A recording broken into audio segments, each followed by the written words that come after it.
Chapter 11. The Trail. Sally saw them coming. She jumped back from the window, straightened her skirts, and collected her thoughts. "Go for it, girl," she told herself. "You can do it. Just put on your welcoming landlady face and they won't suspect a thing." Sally took refuge behind the bar, and for the first time ever during cafe hours, she poured herself a tankard of Springhouse Special and took a large gulp. Ugh! She had never liked the stuff. Too many dead rats in the bottom of the barrel for her taste. As Sally took another mouthful of dead rat, a powerful searchlight beam cut into the cafe and swept over the occupants. Briefly it shone straight into Sally's eyes and then, moving on, lit up the pale faces of the northern traders. The traders stopped talking and exchanged worried glances. A moment later Sally heard the heavy thud of hurried footsteps coming up the gangway. The pontoon rocked as the pack ran along it, and the cafe shook, its plates and glasses nervously clinking with the movement. Sally put her tankard away, stood up straight, and with great difficulty put a welcoming smile on her face. The door crashed open. The hunter strode in. Behind him, in the beam of the searchlight, Sally could see the pack lined up along the pontoon, pistols at the ready. "Good evening, sir. What can I get you?" Sally trilled nervously.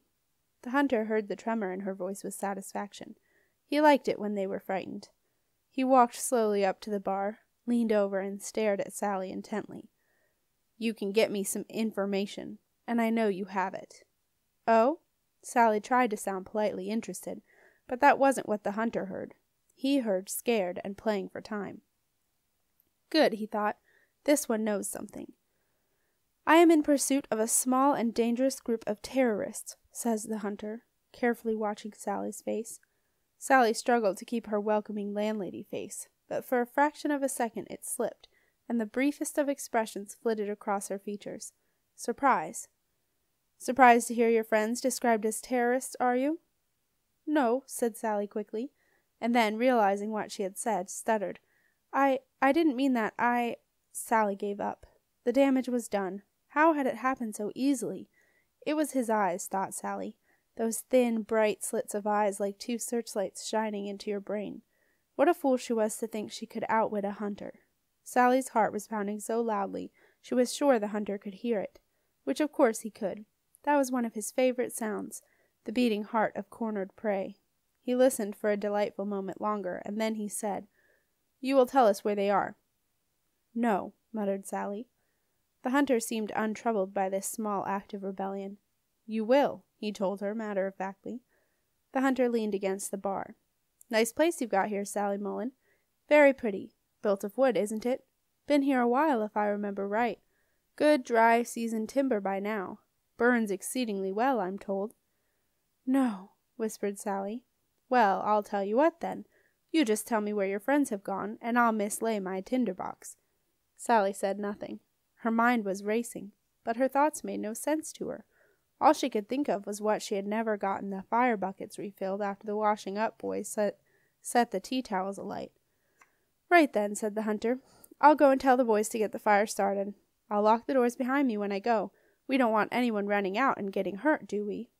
"You can't," gasped Sally, understanding that the hunter was not only about to burn down her beloved cafe, but intended to burn it down with her inside it, not to mention the 5 northern traders.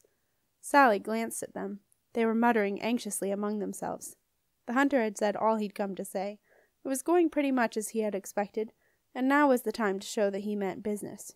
He turned abruptly and walked toward the door. Sally stared after him, suddenly angry. How dare he come into my cafe and terrorize my customers, and then swagger off to burn us all to cinders? That man, thought Sally, is nothing but a bully. She didn't like bullies. Sally, impetuous as ever, ran out from behind the bar. "Wait!" she yelled. The hunter smiled. It was working. It always did. Walk away and leave them to think about it for a moment. They always came around. The hunter stopped but did not turn. A hard kick on his leg from Sally's sturdy right boot caught the hunter by surprise. "Bully!" shouted Sally. "Fool!" gasped the hunter, clutching his leg. "You will regret this, Sally Mullen." A senior pack guard appeared. "Trouble, sir?" he inquired. The hunter was not pleased to be seen hopping about in such an undignified manner. "No," he snapped. "All part of the plan. The men have collected the brushwood, sir, and set it under the cafe as you ordered. The tinder is dry, and the flints are sparking well, sir." "Good," said the hunter grimly. "Excuse me, sir," said a heavily accented voice behind him. One of the northern traders had left their table and made his way over to the hunter. "Yes," replied the hunter through gritted teeth, spinning around on one leg to face the man. The trader stood awkwardly. He was dressed in the dark red tunic of the Hanseatic League, travel-stained and ragged. His straggly blonde hair was held in place by a greasy leather band around his forehead, and his face was a pasty white in the glare of the searchlight. "I believe we have the information you require," the trader continued. His voice was slowly searching for the right words in an unfamiliar language, rising as though asking a question. "Have you now?" replied the hunter, the pain in his leg leaving him as, at last, the hunt began to pick up the trail. Sally stared at the northern trader in horror. How did he know anything? Then she realized. He must have seen them from the window. The trader avoided Sally's accusing stare. He looked uncomfortable, but he had obviously understood enough of the hunter's words to also be afraid. "We believe those you seek have left. In the boat?" the trader said slowly. "The boat. Which boat?" snapped the hunter, back in charge now. "We do not know your boat's here. A small boat. Red sails? A family with a wolf." "A wolf? Ah, the mutt." The hunter moved uncomfortably close to the trader, and growled in a low voice. "Which direction? Upstream or downstream? To the mountains or to the port? Think carefully, my friend, if you and your companions wish to keep cool tonight." "Downstream, to the port," muttered the trader, finding the hot breath of the hunter unpleasant. "Right," said the hunter, satisfied. "I suggest you and your friends leave now while you can." The other 4 traders silently got up and walked over to the 5th trader, guiltily avoiding Sally's horrified gaze. Swiftly they slipped out into the night, leaving Sally to her fate. The hunter gave her a little mocking bow. "And good night to you too, madam," he said. "Thank you for your hospitality." The hunter swept out and slammed the cafe door behind him. "Nail the doors shut," he shouted angrily. "And the windows. Don't let her escape." The hunter strode off down the gangway. "Get me a fast pursuit bullet boat," he ordered the runner, waiting at the end of the gangway. "At the quay. Now!" The hunter reached the river bank and turned to survey Sally Mullen's beleaguered cafe. As much as he wanted to see the first lick of the flames before he left, he did not stop. He needed to catch the trail before it went cold. As he strode down to the quay to await the arrival of the bullet boat, the hunter smiled a satisfied smile. No one tried to make a fool of him and got away with it. Behind the smiling hunter trotted the apprentice. He was somewhat sulky at having been left outside the cafe in the cold, but he was also very excited. He wrapped his thick cloak around him and hugged himself with anticipation. His dark eyes shone, and his pale cheeks were flushed with the chill night air. This was turning into the big adventure his master had told him it would be. It was the start of his master's return, and he was part of it because without him it could not happen. He was adviser to the hunter. He was the one who would oversee the hunt, the one whose magical powers would save the day. A brief tremor of doubt crossed the apprentice's mind at this thought, but he pushed it away. He felt so important it made him want to shout, or jump about, or hit someone, but he couldn't.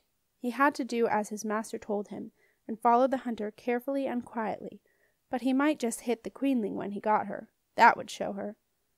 "Stop daydreaming and get in the boat, will you?" the hunter snapped at him. "Get in the back, out of the way."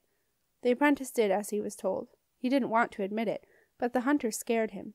He stepped carefully into the stern of the boat and squeezed himself into the tiny space in front of the feet of the oarsman. The hunter looked approvingly at the bullet boat. Long, narrow, sleek, and as black as the night. It was coated with a polished lacquer that allowed it to slip through the water with the ease of a skater's blade on ice. Powered by 10 highly trained oarsmen, it could outrun anything on the water. On the prow it carried a powerful searchlight and a sturdy tripod on which a pistol could be mounted.